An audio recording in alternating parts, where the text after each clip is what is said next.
Good morning, everyone. I'd like to thank the organizers for allowing me to present to you. Our topic for today's lecture is an introduction to MRI brain anatomy. I am Dr. Emmanuel Jackson with the Korle Teaching Hospital in Ghana. I have no disclosures. We're going to go through an outline of looking at the introduction, go through the basic MRI physics, descriptive terminology that will be used, MRI brain sequences, look at the radiologic anatomy of the brain, and query why the use of MRI for the brain. Then we will conclude.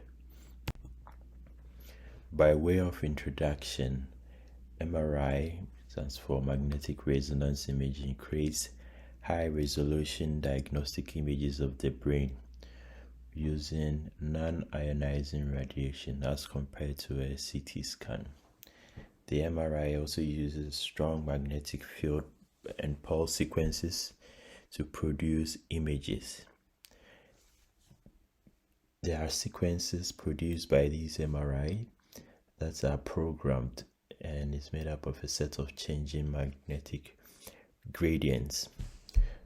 By virtue of that, we have a set of protocols that includes multiple sequences that are grouped together. And when you vary these parameters, they affect the tissue contracts and spatial resolution and helps you to make a diagnosis of the images that you are looking at.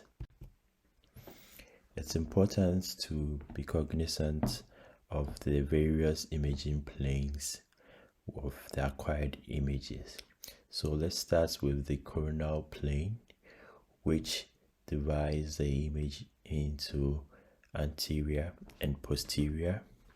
The sagittal plane, which divides the image into left and right, and the axial plane, which divides the image into top and bottom. Now, the various planes allows us to look at the images in a three-dimensional view, and we are able to better locate lesions or the anatomy of any structure that we are looking at. So let's look at the basic MRI physics. I know other lectures will delve deep into this topic. So there are free protons within molecules of the body that are oriented randomly. These protons are depicted by the red arrows that we see. When these protons align within the axis of the magnetic field, that is, when the person is placed within the scanner, the protons align within the axis of the magnetic field of the scanner. The scanner introduces a radio frequency which is applied to excite these protons. It allows the protons to align at the angle to the magnetic field. The radio frequency pulses also cause the protons to spin in phase with each other. That creates resonance. Milliseconds after removal of each radio frequency pulse, these excited protons relax, giving off radio frequency signal, which is detected by the scanner. So it is this realignment of protons within the magnetic field and dephasing of spinning protons, or the loss of resonance, that creates images. Okay, so the T1 and T2, which we'll later come to know, a T1 signal relates to the speed of realignment with the magnetic field. The more quickly the protons realign, the greater the T1 signal. And T2 relates to the speed of proton spin dephasing. That is, the slower the dephasing, the greater the T2 signal. Let's look at a few other terms related to the MRI imaging. So echo time, or TE, is a time interval in which signals are measured after the resonance frequency excitation.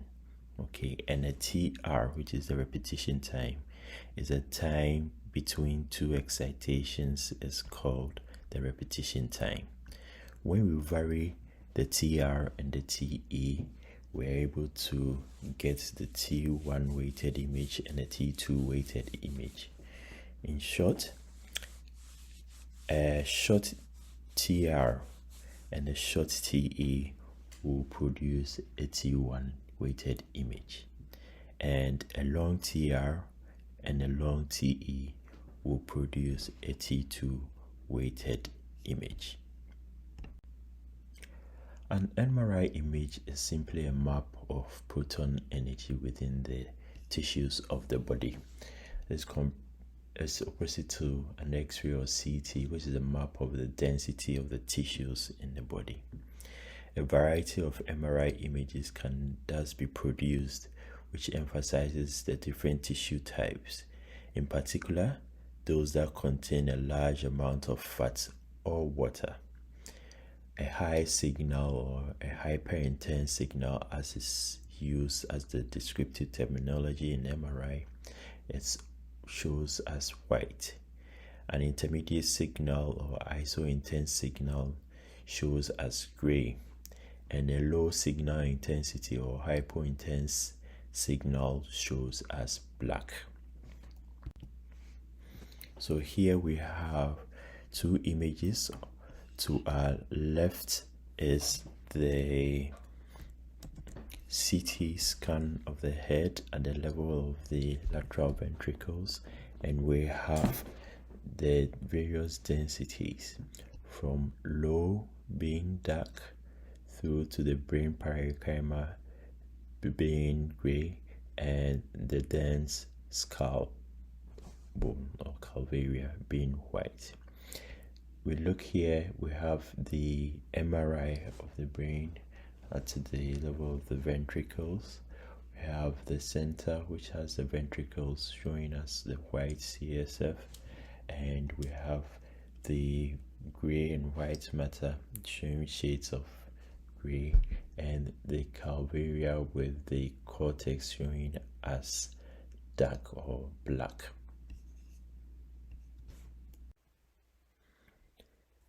These brain sequences helps us to learn about the anatomy of the brain and if there are any pathologies therein. And it includes a T1 weighted image, a T2 weighted image, a fluid attenuated inversion recovery image, that's the flare, DWI or the diffusion weighted image, which goes with the apparent diffusion coefficient images, the short tau inversion recovery images, that's the STAIR, gradient echo or susceptibility weighted images, the post-gadolinium image, MR angiography and MR venography for evaluation of vessels, MR spectroscopy, CSF flow studies, MR perfusion and diffusion tensor imaging, and fiber tractography. So let's look at the T1 weighted image. It's best known for its ability to give us details of the neuroanatomy of the brain, and it provides the best contrast for paramagnetic contrast agents such as gadolinium containing compounds. And with the image of the brain, as we can see on our right hand side, we have the deep white matter appearing as white and the cortex of the brain appearing as gray. Okay, so an easy way to look out for a T1 image is that we say white matter is white and gray matter is gray, right? The fluid, which in this case is a CSF, is dark. Okay, so T1 weighted fluid is dark, white matter is white, and gray matter is gray. Fluid bone infection, inflammation, hemorrhage, if it's in the hyperacute or chronic stages, most tumors and air will appear as dark on a T1 weighted image. If the T1 weighted image appears bright, then it can be seen in structures or lesions such as fat, subacute hemorrhage due to the methemoglobin, melanin, slow flowing blood, proteinaceous fluid, or in post-gadolinium administration. Post-contrast gadolinium appears as bright signals on only T1 weighted images. It helps in the detection of focal lesions such as tumors, abscesses, and metastases. It helps in the imaging of vessels in an MRI venography or an angiogram. And it is used in the calculation of MRI perfusion parameters. So here we have two images. To our left is an MRI without contrast, and the image on our right shows a post-contrast image of the brain at the level of the cerebellum.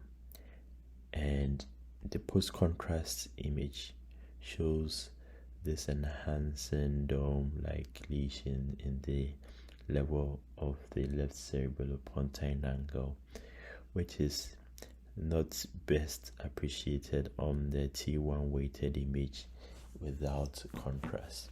So when contrast is given, abnormal lesions are best imaged. So that's the importance of adding contrast to see normal structures. Pathologies are best seen on a T2 weighted image, and white matter, as we can see in this MRI image of the brain at the level of the lateral ventricles, this white matter is darker than the cortical gray matter, which is the reverse of what we see on the T1 weighted image. Other findings include moving blood, bone calcifications, chronic blood or hemosiderin, acute blood, early subacute blood, and air will all be dark on an T2 MRI image of the brain. If there is fluid, fat, most tumors, infection, inflammation, late subacute hemorrhage, these will all appear as bright on a T2 weighted image. Let's look at fluid attenuated inversion recovery image. These are long TR and long TE, and it removes signals from the CSF fluids. The brain tissues will appear similar to T2 weighted images, with gray matter being brighter than white matter, but the CSF will be dark. They are best at imaging lesions that are high in water content. There's also a T1 flare image where lesions with low water content provides higher tissue contrast between the gray matter and the white matter. These are useful in conditions such as cerebral edema, subarachnoid hemorrhages, hippocampal sclerosis, tuberous sclerosis, cases of abnormal metabolism and neurodegenerative disorders, embolic infarcts, chronic infarcts, ischemic encephalopathy, or neoplastic spread. So here we have a fluid attenuated MRI image of the brain and a T2 weighted image of the brain. We see here the fluid within the lateral ventricles appearing as dark in this fluid attenuated image and appears as bright on this T2 weighted image. Aside that, we have the white matter being darker than the cortical gray matter, which is similar to that of the T2 weighted image. But an advantage is that we have these periventricular white matter lesions that are brighter on the flare than the T2 weighted image. So that's an advantage of the flare image over the T2 weighted image.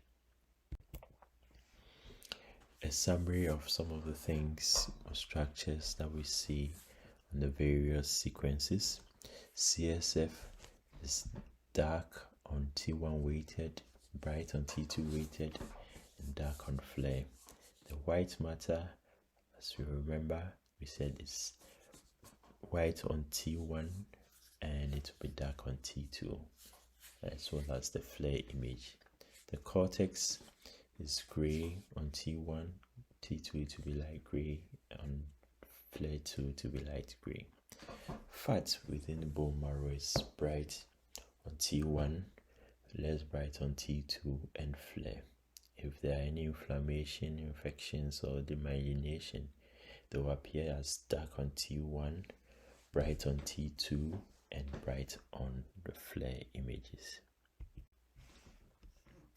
Let's look at diffusion weighted images, or the DWI, and the advantages we have in looking at them.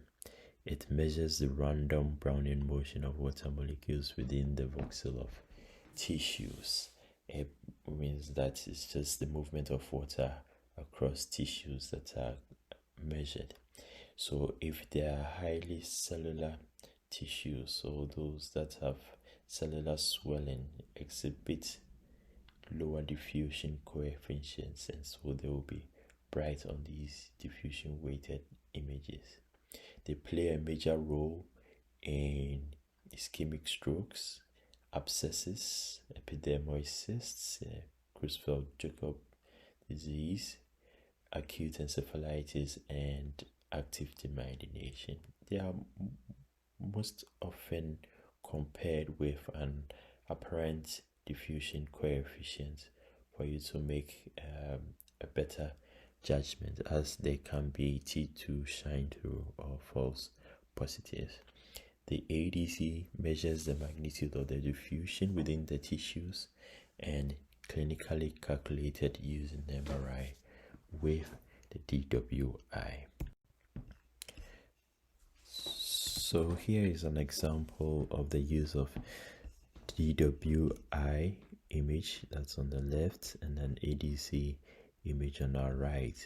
This person has a pyogenic abscess in which we have a fluid collection in the basal ganglia, which shows as bright in the DWI image, and it must have a corresponding low signal on the ADC for us to say that there's restricted diffusion.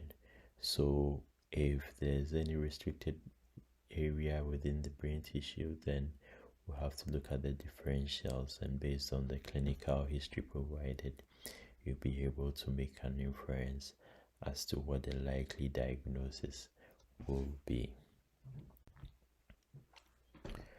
Another use of the DWI ADC is in the evaluation of ischemic stroke, where on the T2 weighted image above, we see a large right MCA territory infarction, ischemic infarction, showing as a hyperintense area. But compared to the DWI, we see an early area of hyperintensity of the restricted diffusion that gives us the true extent of the infracted area, and we're able to see it in time compared to the T2 weighted image. There is a corresponding dark area on the ADC, which correlates with the high area of hyperintensity on the TWI. So as the brightness increases in the early stages of the ischemic infarct, it's dark on ADC, and as time goes on, the ischemic infarct becomes chronic and appears as bright on the ADC, and it starts as dark on the TWI. The gradient echoes, or the susceptibility weighted images, are valuable in looking at blood. The GRE is a fast sequence that detects blood products and calcifications due to sensitivity to local susceptibility effects. The susceptibility weighted image is a 3D high spatial resolution, fully velocity corrected GRE sequence, and they are sensitive for detecting small quantities of blood products, ability to differentiate between arterial and venous vessels, and differentiate between calcification and blood products by its filtered phase. SWI is more sensitive than the GRE for cerebral microbleeds. So here we have an SWI image on the left and a T2 gradient image on the right, gradient echo image on the right, and we see here multiple tiny micro bleeds are better seen on the SWI compared to the T2 style gradient echo images.